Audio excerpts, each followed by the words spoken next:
웹사이트 만들고 나면 그다음엔 무엇을 해야 될까요? 목적에 따라 조금씩 다를 수는 있겠습니다만 음 어쨌든 간에 브랜드 웹사이트를 만들고서 공통적으로 해야 될 일은 바로 노출이죠. 웹사이트를 만들었다는 건 끝이 아니에요. 당연하게도 웹사이트 주소가 뭐 생겼다고 해서 사람들이 알아서 들어오는 게 아니니까요. 사이트가 만들어졌다는 거는 사이트가 제대로 누군가에게 읽히고 거기에서 의도하는 움직임들이 진행이 되어야만 사이트가 제 역할을 하는 거겠죠. 그래서 웹사이트를 만든 뒤에는 사람들이 들어올 수 있는 통로를 만들어야 돼요. 대표적인 방법은 광고죠. 네이버, 구글, 메타 같은 대형 채널에서 우리 업종에 따라 뭐 적합한 채널은 다를 수 있겠지만은 우리를 필요로 하는 사람들이 있을 만한 곳에다가 우리를 노출시켜야 되는 게 가장 중요한 과제인 거예요.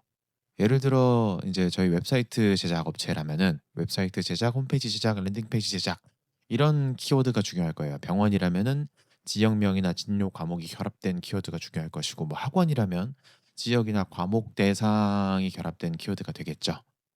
그러니까 핵심은 브랜드명을 아는 사람만 들어오는 게 아니라 우리를 모르는 사람이 자신의 필요를 검색했을 때 우리가 발견되게끔 만드는 거예요. 물론 이제 SEO도 중요합니다. 하지만 SEO는 시간이 걸리고 불확실성이 좀 크죠. 반면에 광고는 비용을 쓰면은 비교적 빠르게 유입을 만들 수도 있어요. 물론 광고를 아무렇게나 돌리면 안 되겠죠. 네이버, 구글, 메타마다 각 채널의 성격도 다르고 검색 광고와 피드 광고의 역할도 다릅니다. 다만 이제 오늘 말씀드리고 싶은 핵심은 광고 운영법 자체가 아니고 광고는 일단 유입을 만드는 장치로서 꼭 필요하다는 거예요. 그리고 여기서 더 중요한 거는 웹사이트가 광고를 통한 유입을 제대로 받아내고 있느냐를 봐야겠죠. 즉 목적한 바를 잘 수행하냐는 거를 검증을 해야 된다는 겁니다. 웹사이트는 절대 띡 만들어 놓고 끝 이렇게 돼서는 안 됩니다. 처음 만든 문구가 정답인지 아닌지 알 수 없고요. 첫 화면 구성이 맞는지 아닌지 알 수 없습니다.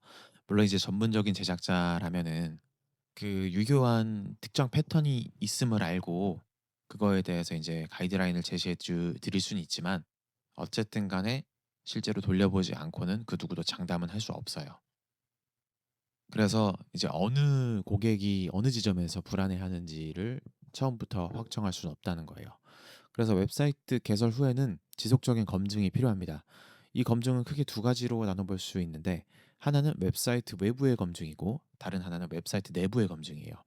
웹사이트 외부의 검증은 광고가 잘 돌아갔는지, 키워드는 적절했는지, 타겟은 맞았는지, 클릭당 비용은 어떤지, 어떤 시간에 어떤 채널에서 유입이 발생했는지 뭐 이런 걸 보는 거고요. 사실 웹사이트 영역은 아니고 광고 마케팅 운영 영역에 가깝습니다. 반면 이제 웹사이트 내부의 검증은 들어온 사람이 사이트 안에서 어떻게 움직였는지를 보는 거죠. 첫 화면에서 바로 나갔는지, 아래까지 스크롤했는지, 어떤 섹션에서 사람들이 많이 체류를 했는지, 포트폴리오를 클릭했는지, 가격이나 절차를 확인했는지, 뭐 이런 것들을 보는 거죠. 오늘 이야기의 주제와 가깝고요. 광고를 통해 유입을 만들었다면 그다음은 웹사이트 내부에서 문구, UX, 정보, 신뢰, 전환이 제대로 작동하는지를 봐야 한다는 겁니다.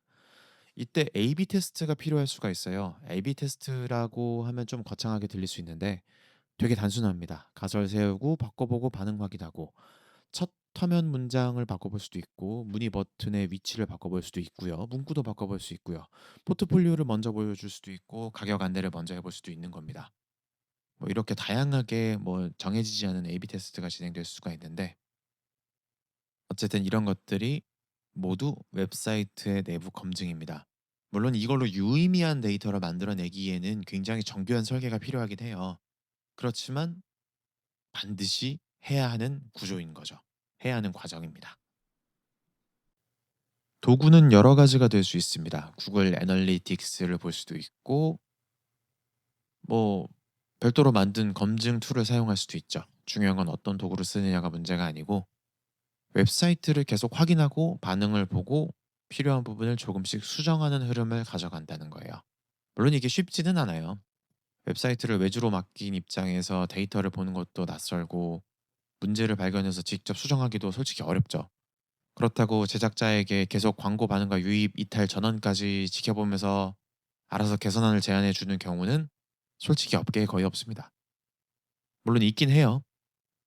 이제 유지 보수라고 하면은 문구 수정이나 이미지 교체, 오류 수정 정도에서 머무는 경우가 많습니다. 그래서 웹사이트를 이제 운영하시는 분들도 최소한의 기준을 가지고서 웹사이트를 볼 줄 알아야 합니다. 전문가처럼 분석하라는 뜻이 아니라 적어도 내 사이트에 사람들이 들어오는지, 어디서 들어오고 이 들어온 사람이 문의까지 이어지는지, 광고비를 썼는데 아무 반응이 없는지 정도는 봐야 된다는 뜻이에요. 뭐 이제 여기서도 SEO 이야기도 짚고 넘어가야 되는데, 광고만 얘기하고 "왜 SEO는 말씀 안 하시나요?"라고 물어보실 수도 있을 것 같아요.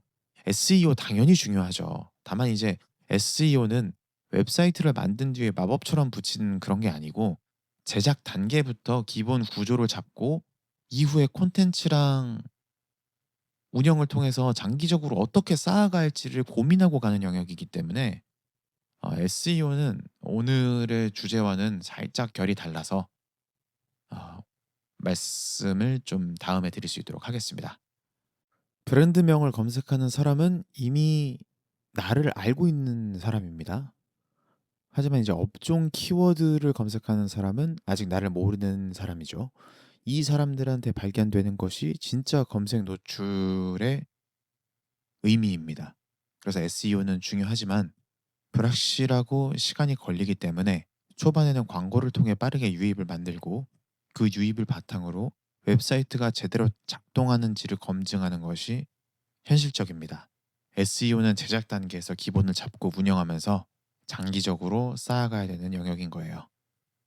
결국 웹사이트를 만들고 나서 해야 될 일은 단순해요. 노출을 만들어야 되죠. 광고든 SEO든 콘텐츠든 알고리즘이든 사람들이 들어올 통로가 필요해요. 그리고 유입이 생겼으면 그것을 검증하고 사람들이 어디서 들어오는지, 무엇을 보고 나가는지, 어떤 정보에서 신뢰를 느끼는지, 문의로 이어지는지를 봐야 됩니다. 웹사이트는 현실적으로 하나의 완성품이 아니라 운영 대상이에요. 만들었다고 끝나는 게 아니고 노출시키고 반응을 보고 문구나 정보를 계속 점검하면서 온전히 작동하게 만들어 주고 관리를 해야 되는 영역입니다.